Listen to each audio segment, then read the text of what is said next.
Hello friends! Today I thought I would give a quick tour of my travel bag. I believe that every healer should have a travel bag, meaning a compact situation where you've got all of the tools that you might use on a regular basis with a client in case you need it when you are traveling yourself, if you are meeting a client in a public place, or in any other way or do not have access to your personal sacred space.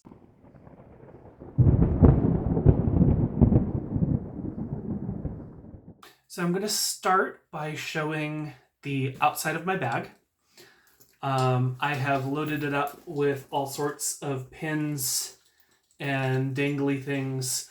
So we'll just start on this side, I guess, and go through what I have on the outside and why.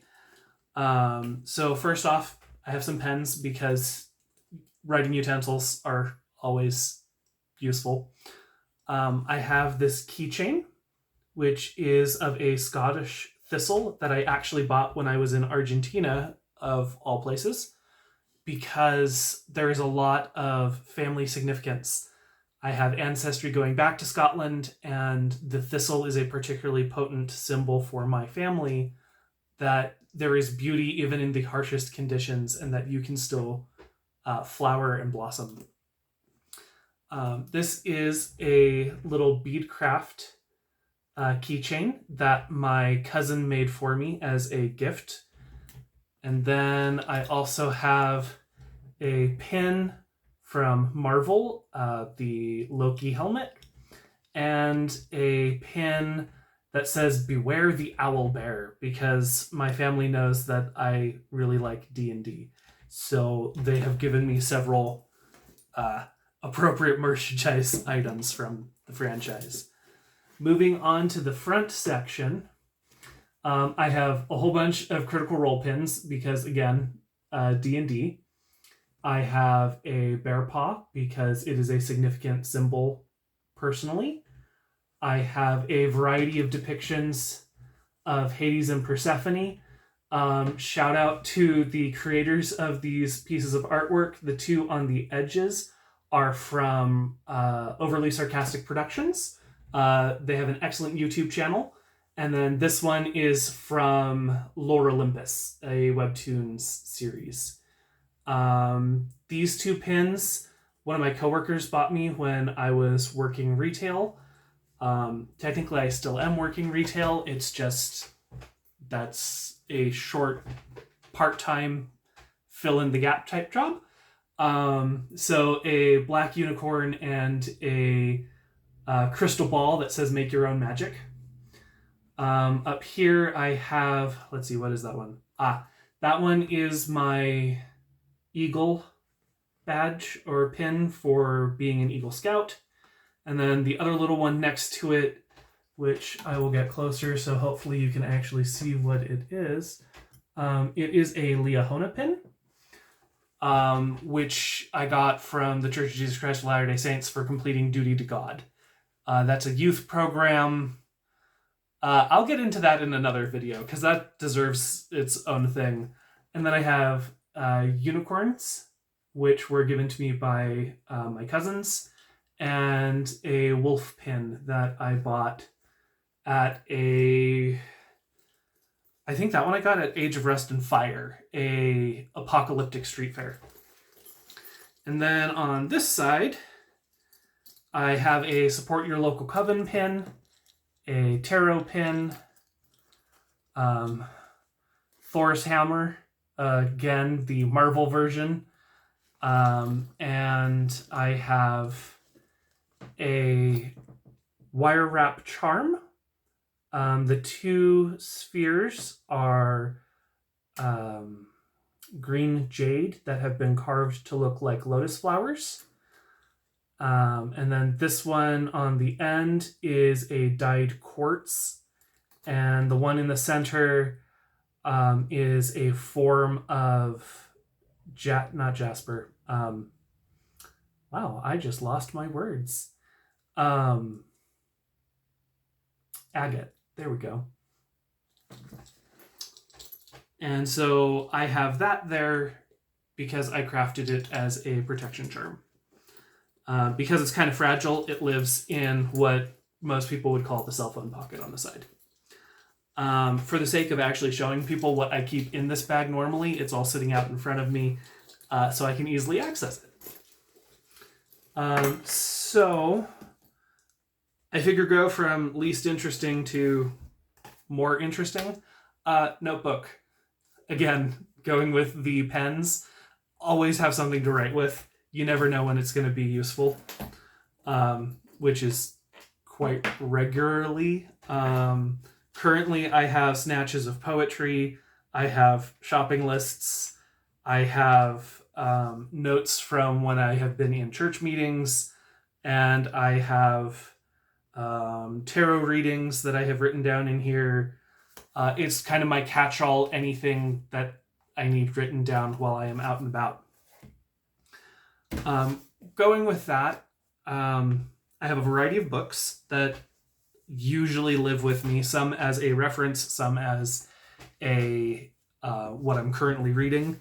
So what I'm currently reading is Warrior Magic by Tomas Prower. Haven't finished it. You can see I'm about a quarter of the way through. Thus far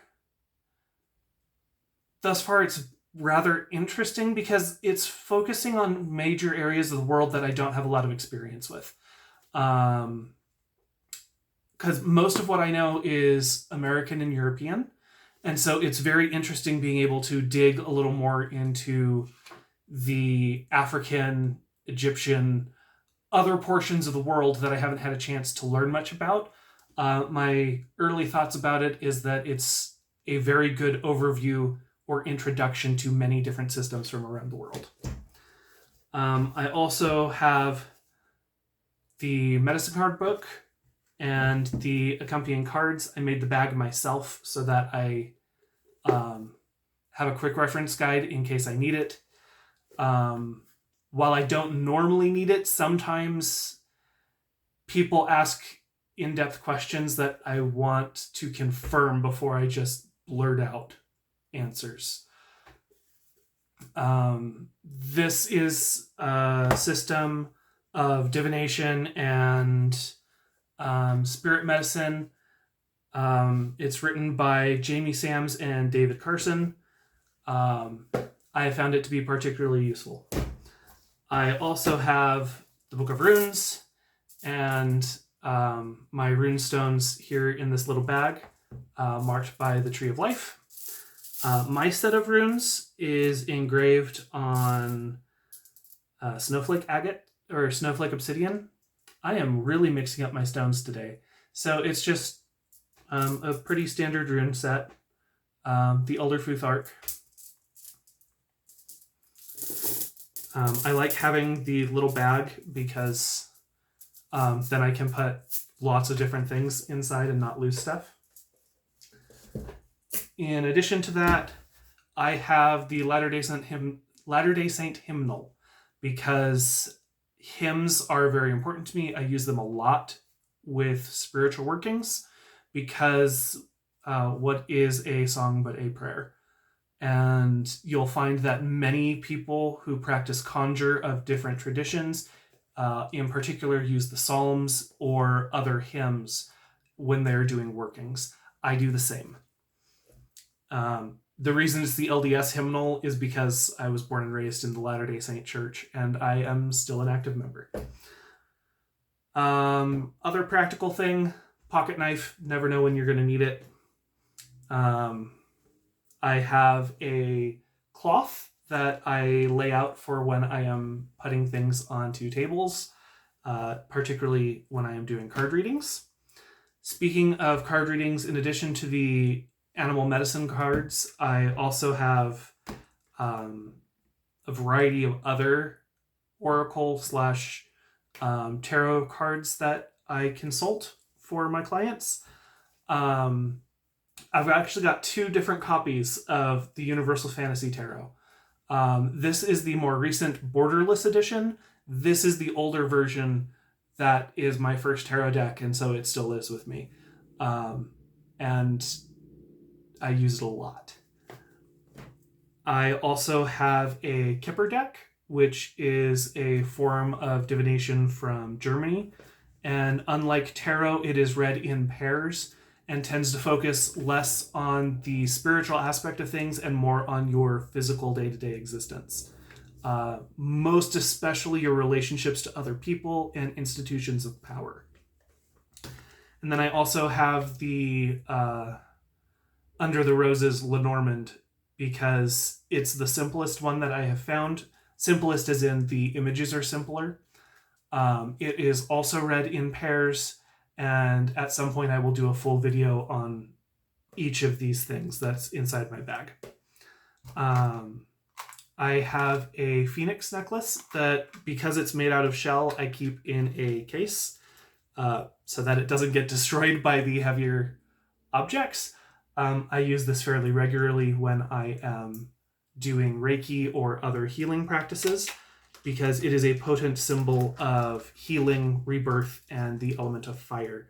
Because it's a seashell, it can also stand in for the element of water as necessary, or as earth, because being out of calcium, it is a earthen material.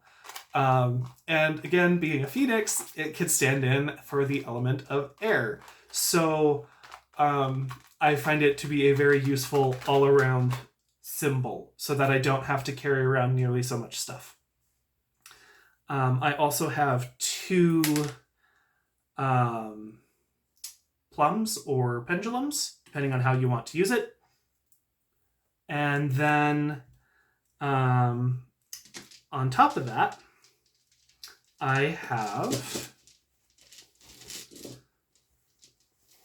my bag of stones. So in this bag of stones, I will attempt to show you what they look like.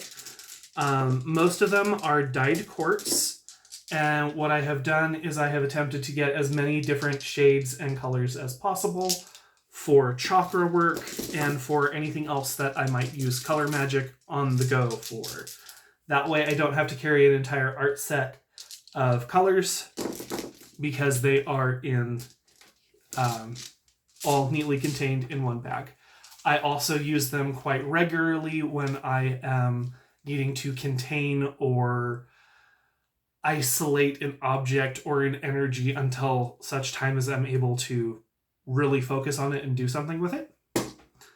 I have a common river stone that was given to me by my niece, because like me, she picks up rocks wherever she goes, and she wanted to make sure I had a good rock with me. And even though it is a very simple river stone, you can see there is a line in it. It is very faint, but particularly a gift given to you by a child. She was only about 4 or 5 years old when she gave this to me. That is a potent source of protection. That childlike desire and curiosity and desire to help and protect people, that is very potent magic. And so I keep this in my bag as a protection charm. The other things that I keep with me, I keep sage for smudging and purification, and I also keep Palo Santo. As you can see, I have used these.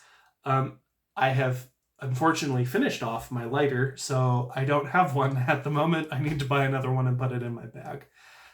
But in general, that is what is on a day-to-day basis found in my bag. Sometimes I add a few other things, because depending on what I need, I will also often have my lingam stones. I will have my selenite egg, my obsidian egg, and my basalt grounding stones. So that is a tour of my travel bag. Also, editing Eerie note. I have a website. If people would like to hire me to do divinations or healings for them, hit me up on my website, eeriestormlight.com. Thanks. Bye.